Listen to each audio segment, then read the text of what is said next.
পার্বতী দেবী তার ছেলে সুরেশ এবং বৌমা রূপার সঙ্গে থাকত।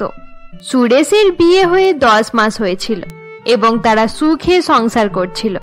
পার্বতীও শাশুড়ি হিসেবে অনেক ভালো ছিল। রূপা, কাল আমার মেয়ে কাজল আসবে, তার জন্য ভালো ভালো রান্না করে রেখো। হ্যাঁ মা, সুরেশ আমাকে সেই ব্যাপারে জানিয়েছিল। আপনি একদম চিন্তা করবেন না, আমি সব রান্না করে রাখবো। আচ্ছা সুরেশ, তুই কাজলকে আনার জন্য স্টেশনে চলে যাবি তো? মা, আমি তাকে বলেছিলাম, কিন্তু সে আমাকে আনতে যাওয়ার জন্য বারণ করে দিয়েছে। বলেছে সে নিজে নিজেই চলে আসবে। কাজল এমনি এমনি ওসব কথা বলে, তোকে তার কথা শুনতে হবে না, তুই তাকে আনতে চলে যাস। আচ্ছা ঠিক আছে মা, আমি চলে যাব। এমনিতেই কাজল কয়েকদিন আগেই 10 দিন থেকে গেছে, কিন্তু তোর বাবার বার্ষিকী আসছে, তাই আবার ডেকে নিলাম। মা, কোনো কিছু আনার হলে আমাকে জানিয়ে দিও, আমি বাজার থেকে নিয়ে আসব। আরে না না, তোকে যেতে হবে না, আমি নিজেই নিয়ে চলে আসব। তুই নিজের কাজ ছেড়ে কি কি করবি? আরে মা, কাজ নিয়ে তুমি চিন্তা করো না, আমার পার্টনার প্রকাশ আছে তো, সে সবকিছু সামলে নেবে। নিজের পার্টনারের উপরে এত বেশি বিশ্বাস করিস না। আরে মা, আমাদের ব্যবসা অনেক ভালো চলছে, প্রকাশের উপর আমার বিশ্বাস আছে। মা একদম ঠিক কথাই বলছে সুরেশ, এইভাবে চোখ বন্ধ করে কারোর উপরে বিশ্বাস করাটা ঠিক হবে না। আরে তোমরা শুধু শুধু এত চিন্তা করছো। প্রকাশ অনেক ভালো ছেলে, বিজনেস শুরু করার 8 মাস পার হয়ে গেছে, কিন্তু আজ পর্যন্ত কোনো হিসেব এদিক ওদিক হয়নি। আমি তাকে অনেক বিশ্বাস করি। সুরেশ যখন তার মা এবং বউকে এসব কথা বলছিল, এমন সময় বাড়ির বাইরে থেকে গাড়ির হর্ন বাজানোর শব্দ আসতে থাকে। তোর এই বন্ধুটা অনেকদিন বাঁচবে, নাম নেওয়ার সঙ্গে সঙ্গে হাজির হয়ে গেল। আমার তো এই ছেলেটাকে সুবিধের মনে হয় না। তোমরা বউ শাশুড়ি মিলে তার ব্যাপারে কথা বলতে থাকো, আমি চললাম। এরপর সুরেশ বাড়ি থেকে বেরিয়ে পড়ে এবং প্রকাশের গাড়ির ভেতরে বসে কাজে চলে যায়। পরের দিন সকালে পার্বতী এবং তার বৌমা যখন হলরুমে বসেছিল, এমন সময় পার্বতীর মেয়ে কাজল সেখানে আসে। মা, আমি এসে গেছি। আরে তুই একা একাই চলে এসেছিস? সুরেশ তোকে আনতে যায়নি? মা, আমি ভালো করেই জানতাম তুমি দাদাকে আনতে যাওয়ার জন্য পাঠাবে, তাই আমি তাকে ভুল সময় বলেছিলাম। আমি লক্ষ্য করছি আজকাল তুই একা যাতায়াত করতে বেশি পছন্দ করছিস। বিয়ের আগে তুমি আমাকে স্বাধীনতা দাওনি, তাই বিয়ের পরে আমি স্বাধীন জীবন কাটাচ্ছি। বিয়ের আগে টাকার অভাব দেখতে দেখতে আর তোমার অর্ডার পালন করতে করতেই সময় কেটে গেছে, তাই বিয়ের পর আমার আর কোনো কিছুরই চিন্তা নেই। তোর কপাল অনেক ভালো যে এত ভালো পরিবারে তোর বিয়ে হয়েছে। শ্বশুর বাড়িতে খাওয়া দাওয়া যেমন ভালো, টাকা পয়সারও কোনো রকম অভাব নেই। আচ্ছা বৌদি, তাড়াতাড়ি আমার জন্য 1 কাপ আদাওয়ালা স্পেশাল চা নিয়ে এসো। তোমরা যেমন খাও সেরকম চা বানাবে না, একটু ভালো করে বানাবে। আমি লক্ষ্য করছি তোর বায়না অনেক বেড়ে গেছে। কি আর করব মা, যেমন ভাবে থাকি সেরকম থাকার অভ্যাস হয়ে গেছে। কিছু সময় পর রূপা কাজলের জন্য চা নিয়ে আসে। এরপর সেদিন সন্ধ্যাবেলায় পার্বতী যখন তার মেয়ে এবং বৌমায়ের সঙ্গে বসেছিল, এমন সময় পার্বতী নিজের মেয়েকে বলে, কাজল, তুই এসে গেছিস যখন, তাহলে কাল তোর বাবার যে টোটো রাখা আছে সেটা একটু ভালো করে পরিষ্কার করে দিস, সেই টোটোর পুজো দিতে হবে। আরে মা, তুমি এখনো পর্যন্ত বাবার টোটো তুলে রেখে দিয়েছো, ওটা কোনো ভাঙ্গারওয়ালাকে দিয়ে দিও। আজ বলেছিস, এরপর আর কোনোদিনও বলবি না। সেটা আমার কাছে তোর বাবার স্মৃতি হিসেবে রাখা আছে, আমি কোনোদিনও ফেলতে পারবো না। দিদি কোন টোটোর কথা বলছে মা? তোমার শ্বশুর মশাই আগে টোটো চালানোর কাজ করতো, সে টোটো চালিয়ে এই বাড়িটা নিয়েছে, আর টোটো আমাদের জন্য অনেক লাকি ছিল। আরে বৌদি, তুমি মায়ের কথাই একদম বিশ্বাস করবে না, এসব বেকার কথা। এরকম করে বলো না দিদি, সত্যি অনেক জিনিস এরকম থাকে যার জন্য মানুষের ভাগ্য পরিবর্তন হয়ে যায়। আরে বৌদি, এবার তুমিও মায়ের মতো শুরু হয়ে গেলে। এবারে তুই চুপ কর কাজল, তোকে তোর বাবার টোটো পরিষ্কার করতে হবে না, আমি বৌমাকে বলে দিলে সেই পরিষ্কার করে দেবে। বৌমা, তুমি চলো আমার সঙ্গে, আমাদের স্টোর রুমে টোটোটা রাখা আছে। এরপর পার্বতী তার বৌমাকে সঙ্গে নিয়ে স্টোর রুমে চলে যায় এবং সেখান থেকে টোটো বের করে বাড়ির বাইরে রেখে দেয়। আরে মা, এই টোটো তো খুব সুন্দর দেখতে, আমাদেরকে ভালোভাবে এটার পুজো দিতে হবে। এরপর রূপা তার শ্বশুর মশাই টোটো পরিষ্কার করে দেয়। পরের দিন রূপার শ্বশুর মশাইয়ের বার্ষিকী ছিল এবং পণ্ডিত এসে পুজো করতে শুরু করে দেয়। কিছু সময় পর পুজো শেষ হয়ে গেলে পণ্ডিত মশাই সেখান থেকে চলে যায়। এভাবেই দেখতে দেখতে আরো 3 দিন কেটে যায়। মা, কাল আমি শ্বশুর বাড়িতে ফিরে যাব, তোমার যা যা দেওয়ার আছে তাড়াতাড়ি দিয়ে দাও। আরে কাজল, এই কয়েকদিন আগেই তুই 10 দিন থেকে গেছিস, তখনই যা যা দেওয়ার ছিল সব দিয়ে দিয়েছি, এবারে আর দেওয়ার মতো কিছুই নেই। তুমি বলতে চাইছো আমি খালি হাতে শ্বশুর বাড়ি ফিরে যাব? এবার কি আমি তোমার জন্য বোঝা হয়ে গেছি? তুই এরকম করে বলছিস কেন কাজল? তুই তো জানিস তোর দাদার নতুন বিজনেস, এখন সেরকম ইনকাম হচ্ছে না। দিদি, তুমি এভাবে রাগ করো না, আমি কয়েকদিন আগেই নিজের জন্য একটা শাড়ি কিনেছিলাম, ওটা তোমাকে দিয়ে দিচ্ছি। এরই সঙ্গে তোমার দাদা তোমাকে মিষ্টি এনে দেবে, সেগুলোই নিয়ে যেও। এসব সামান্য জিনিস নিয়ে আমি শ্বশুর বাড়ি যাব? এর সাথে আশীর্বাদ হিসেবে কম করে 5000 টাকা দেবে তো? আরে কাজল, এখন আমাদের কাছে টাকা নেই, তোকে 5000 টাকা দিতে পারবো না। তোমাদের কাছে কবে টাকা থাকে? সব সময় নেই নেই করতে থাকো। কাজল এই বলে রাগ করে রুমে চলে যায়। পরের দিন সকালে কাজলের শ্বশুর বাড়ি যাওয়ার সময় তার মা এবং বৌদি তার কাছে আসে। কাজল, এই নে শাড়ি আর মিষ্টির বাক্সের সঙ্গে 2100 টাকা আশীর্বাদ হিসেবে দিচ্ছি, এর থেকে বেশি আমরা আর করতে পারলাম না। আরে ঠিক আছে, এটা দিয়েই কাজ চালিয়ে নেব। এরপর কাজল নিজের শ্বশুর বাড়ি চলে যায়। এভাবেই দেখতে দেখতে আরো কয়েকদিন কেটে যায়। একদিন সকালে সুরেশ তার আলমারিতে কিছু খোঁজাখুঁজি করছিল। আরে দেখো না রূপা, আমার কোট প্যান্ট খুঁজে পাচ্ছি না। আজ হঠাৎ কোট প্যান্ট খুঁজছো কেন? আসলে আজ প্রকাশের জন্মদিন, সন্ধেবেলায় বন্ধুরা পার্টি করব। এরপর রূপা সুরেশকে জামা বার করে দিয়ে দেয়। সেদিন রাতের বেলায় সুরেশ এবং প্রকাশ আরো কয়েকজন বন্ধুদেরকে নিয়ে একটি ক্লাবের পার্টি করতে থাকে। বেশ কিছু সময় পর্যন্ত পার্টি করার পর সকল বন্ধুরা নিজের নিজের বাড়ি ফিরে যায়। আরে প্রকাশ, এবার আমাকেও চলে যেতে হবে, আমি তাহলে এবার উঠছি। ভাই, এত তাড়াতাড়ি যাওয়ার কি আছে? এমনিতেই কাজে ব্যস্ত থাকার কারণে আমরা ভালোভাবে কথা বলতেই পারি না। অনেকদিন পর আজ একটু সময় হয়েছে, আর একটু ড্রিঙ্ক করে নে। আরে না, রূপা আমাকে বেশি ড্রিঙ্ক করতে বারণ করে রেখেছে। সুরেশ, আমি তোর ভাইয়ের মতো, তুই নিজের ভাইয়ের জন্মদিনে একটু বেশি ড্রিঙ্ক করতে পারবি না? প্রকাশের কথায় সুরেশ আরো ড্রিঙ্ক করতে থাকে। কিছু সময়ের মধ্যেই সুরেশের অনেক নেশা হয়ে যায়। এরপর প্রকাশ তাকে বলে, আচ্ছা সুরেশ, এবার আমাকে একটা কথা বল, আমাদের পার্টনারশিপে তুই খুশি আছিস তো? আরে তুই আমার ভাই, আমাদের পার্টনারশিপে আমি অনেক খুশি, আমি তোকে অনেক বিশ্বাস করি। সুরেশ, তোকে একটা কথা বলতে ভুলে গেছি, আমাদের একটা বড় অর্ডার এসেছে, তার জন্য তোর সই নেওয়া বাকি আছে। আচ্ছা ঠিক আছে, আমার জায়গায় তুই সই করে দে, আমি সই করি বা তুই সই করিস একই ব্যাপার। আরে হ্যাঁ, আমি নিজের দিকটা সই করে দিয়েছি, এবার তোর সই লাগবে। প্রকাশ সুরেশের সঙ্গে কথা বলতে বলতে তাকে আরো নেশা করাতে থাকে এবং এরই মাঝে প্রকাশ নিজের পকেট থেকে একটি কাগজ বের করে সেখানে সুরেশের সই নিয়ে নেয়। ঠিক আছে, এবার আমাদের অর্ডার কমপ্লিট হয়ে যাবে। আচ্ছা সুরেশ, চল আমি তোকে বাড়ি পর্যন্ত পৌঁছে দিয়ে আসি। আরে ভাই, এত তাড়াতাড়ি যেতে ইচ্ছা করছে না, আজকের রাতটা গল্প করে করে কাটিয়ে দিতে ইচ্ছা করছে। আরে না না, আর থাকতে হবে না, কাজ হয়ে গেছে।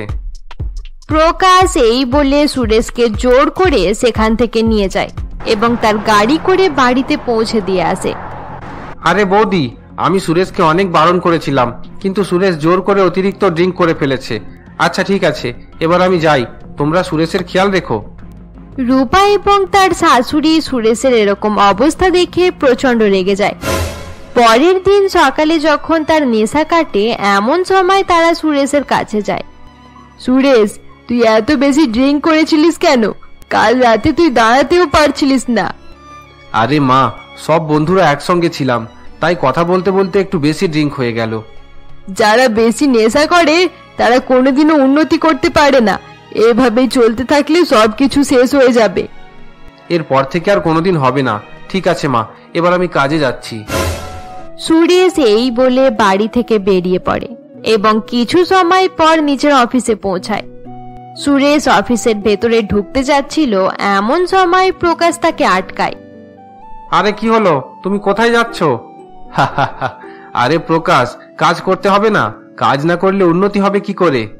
তোমার এখানে কোনো কাজ নেই। আরে ভাই, আর অ্যাক্টিং করিস না, এমনিতেই বাড়িতে অনেক রাগারাগি খেয়ে এসেছি। চল ভিতরে গিয়ে একটু বসি, বিজনেসের ব্যাপারে একটু কথা বলি। এটা আমার বিজনেস, আমার কোম্পানি, আমরা আর পার্টনার নেই। কাল তুই সমস্ত বিজনেস আমার নামে সই করে দিয়েছিস। না, এটা হতে পারে না। তুই আমার সঙ্গে এরকম ধোঁকা করতে পারিস না। তুই কেন এরকম করলি? আমি তোকে কত বিশ্বাস করতাম। এই ব্যবসাতে আমার অনেক টাকা লাগানো আছে। তাতে আমার কিছু করার নেই সুরেশ, আমি অনেক আগে থেকে ভেবে রেখেছিলাম এরকম কিছু একটা করব, তাই সুযোগ পাওয়ার সঙ্গে সঙ্গে এই বিজনেস নিজের নামে করিয়ে নিলাম। এরপর প্রকাশ সুরেশকে কাগজ দেখায়, যেখানে লেখা ছিল সুরেশ নিজের ইচ্ছেই তার ভাগের বিজনেস প্রকাশের নামে করে দিয়েছে। এটা দেখার পর সুরেশ অবাক হয়ে যায়। ভাই, এরকম করিস না, এই বিজনেস ছাড়া আমার কাছে আর কিছু নেই। আমি তো শেষ হয়ে যাব। তুই শেষ হয়ে যা বা মরে যা, তাতে আমার কিছু করার নেই। এবার আমার সময় নষ্ট করিস না, তাড়াতাড়ি এখান থেকে চলে যা। প্রকাশ এই বলে সুরেশকে সেখান থেকে তাড়িয়ে দেয়। হঠাৎ বিজনেস হাতছাড়া হয়ে যাওয়ায় সুরেশ অনেক দুঃখী হয়ে পড়ে এবং কান্নাকাটি করতে করতে বাড়ির দিকে হাঁটতে থাকে। সুরেশ কিছু দূর যেতে না যেতেই হঠাৎ মাথা ঘুরে রাস্তার উপরেই পড়ে যায়। আরে, এর আবার কি হয়ে গেল? তাড়াতাড়ি একে হাসপাতালে নিয়ে যেতে হবে, এখানে পড়ে থাকতে থাকতে কোনো দুর্ঘটনা হয়ে যেতে পারে। এরপর রাস্তার কয়েকজন লোক সুরেশকে হসপিটালে ভর্তি করে দেয় এবং তার মোবাইল থেকে বাড়িতে ফোন করে দেয়। সুরেশের হসপিটালে থাকার কথা শুনে তার মা এবং বউ খুব ভয় পেয়ে যায় এবং তারা সঙ্গে সঙ্গে হসপিটালে পৌঁছায়। দেখুন, পেশেন্টের হার্ট অ্যাটাক এসেছে, তাড়াতাড়ি তার অপারেশন করতে হবে, না হলে আমরা তাকে বাঁচাতে পারবো না। ডাক্তারবাবু, আপনি যেমন করে হোক সুরেশকে সুস্থ করে দিন। হ্যাঁ ডাক্তারবাবু, আপনি তাড়াতাড়ি তার অপারেশন করার ব্যবস্থা করুন। আপনারা কাউন্টারে 1 লাখ টাকা জমা করে দিন, তারপর আমরা অপারেশন শুরু করে দেব। ডাক্তারের কথা শুনে রূপা তাড়াহুড়ো করে বাড়ি ফেরে এবং সেখানে যত টাকা ছিল তা সঙ্গে নিয়ে হসপিটালে ফিরে কাউন্টারে জমা দিয়ে দেয়। এরপর ডাক্তার সুরেশের অপারেশন করতে শুরু করে দেয়। সুরেশ সকালে একদম ঠিক ছিল, হঠাৎ করে তার কি হয়ে গেল? আমিও তো বুঝতে পারছি না মা। দাঁড়ান, আমি প্রকাশ দাদাকে ফোন করে একবার জিজ্ঞাসা করি। রূপা এই বলে প্রকাশকে ফোন করে, কিন্তু প্রকাশ তার ফোন রিসিভ করে না। কিছু সময় পর সুরেশের অপারেশন শেষ হয় এবং তার জ্ঞান ফিরে আসে। সুরেশের জ্ঞান ফিরে আসার পর তার মা এবং রূপা তার কাছে যায়। এটা তোমার কি হয়ে গেল সুরেশ? বাড়িতে সামান্য রাগারাগি হয়েছিল, সেটার জন্য তুমি এত বেশি টেনশন নিয়ে ফেললে যে তোমার হার্ট অ্যাটাক হয়ে গেল। আর সুরেশ, আমি তোকে শুধু ড্রিঙ্ক কমিয়ে ফেলার জন্য বলেছিলাম। তোমরা যেমনটা ভাবছো তেমন কিছু নয়, আসলে এই সব কিছু প্রকাশের জন্য হয়েছে। প্রকাশ আমার সবকিছু নিয়ে নিয়েছে। এরপর সুরেশ সমস্ত কথা তাদেরকে জানায়। সবকিছু শুনে তার মা এবং বউ অবাক হয়ে যায়। আমি তো আগেই বলেছিলাম প্রকাশ ভালো ছেলে নয়, তার থেকে সাবধানে থাকা দরকার ছিল। আচ্ছা ঠিক আছে সুরেশ, তুমি আর বেশি চিন্তা করো না, সবকিছু ঠিক হয়ে যাবে। রূপা সুরেশকে সান্ত্বনা দিতে থাকে, কিন্তু সেও মনে মনে জানতো এবার তাদের আর্থিক অবস্থা আরো বেশি খারাপ হতে চলেছে। সুরেশকে 3 দিন হসপিটালে রাখার পর ডিসচার্জ করে দেওয়া হয় এবং সুরেশ বাড়িতে গিয়ে বেড রেস্ট করতে থাকে। কোনোদিনও ভাবিনি যে আমাদের এত খারাপ অবস্থা হয়ে যাবে। আচ্ছা বৌমা, বাড়িতে কোনো টাকা আছে? না মা, যা টাকা ছিল সুরেশের অপারেশনের জন্য হসপিটালে জমা করে দিয়েছিলাম। আচ্ছা ঠিক আছে, আমার কাছে কয়েকটা গহনা পড়ে আছে, সেগুলো বিক্রি করলে কয়েকদিন সংসার চলে যাবে। আজ আমি সেগুলো বিক্রি করে দিয়ে আসবো। আমার কাছেও কয়েকটা গহনা আছে মা, সেটাও আমি আপনাকে দিয়ে দেব। কিন্তু মা, সুরেশকে এই ব্যাপারে কিছু জানালে চলবে না। সে আর্থিক অভাবের ব্যাপারে জানতে পারলে আবার টেনশন করতে শুরু করে দেবে। তুমি একদম ঠিকই বলেছো বৌমা, আমরা তাকে এই ব্যাপারে কিছু জানাবো না। এভাবেই দেখতে দেখতে কয়েকদিন কেটে যায় এবং পার্বতী ও রূপার গহনা বিক্রির সমস্ত টাকা শেষ হয়ে যায়। বাড়িতে আর্থিক অভাব চলছিল, কিন্তু সুরেশ এই ব্যাপারে কিছুই জানতো না। তারা সুরেশকে ভালো ভালো খাবার দিতে থাকে এবং খুব ভালোভাবেই তার চিকিৎসা করাতে থাকে। এরকমই একদিন, মা, বাড়িতে চাল নেই, তাছাড়া টাকাও নেই যে চাল কিনে নিয়ে আসবো। তুমি চিন্তা করো না বৌমা, আমি মুদিখানার থেকে ধার করে নিয়ে আসবো। এত বছর থেকে আমরা একই মুদিখানা থেকে কেনাকাটা করি, সে সহজেই আমাদেরকে ধার দিয়ে দেবে। পার্বতী এই বলে মুদিখানাতে যায়, কিন্তু দোকানদার তাকে জিনিসপত্র দেওয়ার জায়গায় অপমান করে তাড়িয়ে দেয়। পার্বতী দুঃখী হয়ে বাড়ি ফিরে আসে। বৌমা, দোকানে আগে থাকতেই কিছু টাকা ধার ছিল, তাই দোকানদার অপমান করে তাড়িয়ে দিয়েছে। তাছাড়া বাড়ি ফেরার পথে আমি প্রতিবেশীদের বাড়িতেও গিয়েছিলাম, কেউ আমাকে সাহায্য করেনি। তাহলে এবার আমরা কি করব মা? দাঁড়াও, একবার কাজলকে ফোন করে দেখি। এই সময় একমাত্র কাজলই আমাদের সাহায্য করতে পারবে। পার্বতী এই বলে নিজের মেয়েকে ফোন করে। কাজল, এতদিন হয়ে গেল, তুই একবারের জন্যও নিজের দাদার কোনো খোঁজ খবর নেওয়ার জন্য আসিসনি কেন? কয়েকদিন আগেই তো তোমার কাছে শুনলাম যে দাদা বেড রেস্ট করছে, যখন ঠিক হয়ে যাবে তখন গিয়ে দেখা করে আসবো। কাজল, আমাদের এখন অনেক অভাব চলছে, খাওয়া দাওয়া করার মতো টাকা পয়সা নেই, আমরা অনেক অসহায় হয়ে পড়েছি। হ্যাঁ মা, সেটা তো আমি জানি, ওটা ভেবেই তো আমি যাচ্ছি না। যখন নিজেদেরই খাবার জোটাতে পারছো না, তাহলে আমাকে কি করে দেবে? কাজল, আমি বলতে চাইছিলাম না, কিন্তু অসহায় হয়ে বলতে হচ্ছে। তোর কোনো জিনিসের অভাব নেই, তাই এই সময় একটু আমাদের সাহায্য করে দিলে খুব ভালো হবে। মা, আমার কাছে সাহায্য চাইতে তোমার লজ্জা করছে না? তুমি কি জানো না মেয়েদের বাড়ি থেকে জল পর্যন্ত খাওয়া উচিত নয়? আমি সব জানি কাজল, কিন্তু এমন পরিস্থিতি হয়ে গেছে যে বাধ্য হয়ে চাইতে হচ্ছে।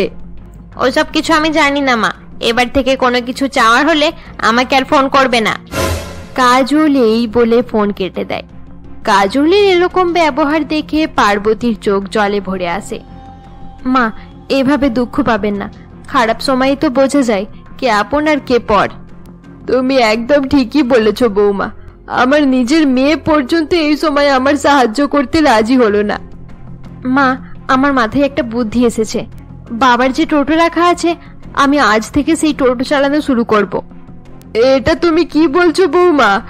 তুমি মহিলা হয়ে টোটো চালাবে? তাতে খারাপ কি আছে মা, কাজ তো কাজই হয়, কাজ করতে লজ্জা কিসের? কিন্তু তুমি এভাবে টোটো চালানো শুরু করলে মানুষে নানা রকম কথা বলবে। মা, আপনি কি এখনো লোকেদের কথাই চিন্তা করে যাবেন? আমাদের এই খারাপ সময় কেউ আমাদেরকে সাহায্য করলো না, তাহলে আমরা তাদেরকে নিয়ে কেন চিন্তা করব? এরপর রূপা স্টোর রুম থেকে নিজের শ্বশুর মশাইয়ের টোটো বার করে। আশেপাশের লোকেরা তাকে টোটো চালাতে দেখে অবাক হয়ে যায়। আরে দেখো দেখো, কবিতার বৌমা টোটো চালাতে শুরু করেছে। এটাই দেখা বাকি ছিল, আমাদের এলাকার মহিলারা এবার টোটো চালাবে। এদের জন্যই আমাদের এলাকার পরিবেশটা খারাপ হয়ে যাবে, আমাদের ছেলে মেয়েরা এদেরকে দেখলে খারাপ হয়ে যাবে। এলাকার মহিলা এবং পুরুষেরা নানা রকম কথা বলতে শুরু করে, কিন্তু রূপা তাদের কথা না শুনে টোটো নিয়ে বেরিয়ে পড়ে। রূপা সারাদিন টোটো নিয়ে ঘুরতে থাকে, কিন্তু মহিলা টোটো চালক দেখে কেউই তার টোটোতে বসে না। মা, আমি সারাদিন ঘুরেছি, কিন্তু কেউই আমার টোটোতে উঠতে চাইছে না, আমি কি করব কিছুই বুঝতে পারছি না। আমি তো আগেই বলেছিলাম টোটো চালিয়ে কোনো লাভ হবে না, তাছাড়া তোমাকে নিয়ে এলাকার লোকেরা নানা রকম কথা বলতে শুরু করেছে, তুমি টোটো চালানো ছেড়ে দাও। না মা, আমি এত সহজে হার মানবো না, কাল আমি আবার বেরোবো। আমার বিশ্বাস কালকে আমি নিশ্চয়ই কোনো প্যাসেঞ্জার পেয়েই যাব। পরের দিন সকালে রূপা আবার টোটো নিয়ে বেরিয়ে পড়ে। রূপা বেশ কিছু সময় পর্যন্ত ঘোরাঘুরি করতে থাকে, কিন্তু কেউই তার টোটোতে বসে না। শেষমেশ এক অফিসে কাজ করা মেয়ে তার কাছে আসে। আরে, তুমি মহিলা হয়ে টোটো চালাচ্ছ কেন? কি আর করব, আর্থিক সমস্যা থাকলে মানুষকে সবকিছুই করতে হয়। তবে তুমি খুব ভালো কাজ করছো, তুমি বাকি মেয়েদের জন্য উদাহরণ হয়ে দাঁড়াবে। তোমাকে দেখে সকলে বুঝতে পারবে যে মেয়েরাও যে কোনো কাজ করতে পারে। আচ্ছা, আমাকে নিয়ে চলো। আরে হ্যাঁ, আপনি বসুন, আর কোথায় যাবে বলুন।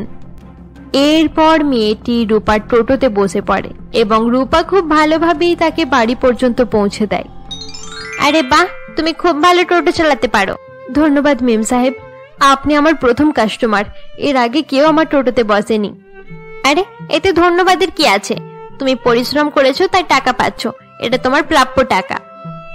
এরপর রূপা টাকা নিয়ে সেখান থেকে চলে যায়। সন্ধে পর্যন্ত রূপা আরো কয়েকজন প্যাসেঞ্জার পেয়ে যায় এবং সন্ধ্যার দিকে বাড়ি ফিরে আসে। মা, আজ কয়েকজন প্যাসেঞ্জার পেয়েছিলাম, এই দেখুন 100 টাকা রোজগার হয়ে গেছে। আজকের মতো খাওয়া দাওয়ার ব্যবস্থা হয়ে যাবে। তুমি অনেক পরিশ্রম করছো বৌমা, তুমি নিশ্চয়ই এর ফল পাবে। আচ্ছা বৌমা, সুরেশ অনেকক্ষণ থেকে তোমার কথা জিজ্ঞাসা করছিল, তুমি তাড়াতাড়ি তার সঙ্গে একবার দেখা করে আসো। এরপর রূপা সুরেশের ঘরে চলে যায়। সুরেশ বিছানায় শুয়ে তার অপেক্ষা করছিল। রূপা, আজ সকাল থেকে তুমি একবারের জন্যও আমার কাছে আসোনি কেন? আমি এভাবে বিছানায় পড়ে আছি বলে তুমিও কি আমার থেকে বিরক্ত হয়ে গেছো? বন্ধুরা, আজকের জন্য এতটাই।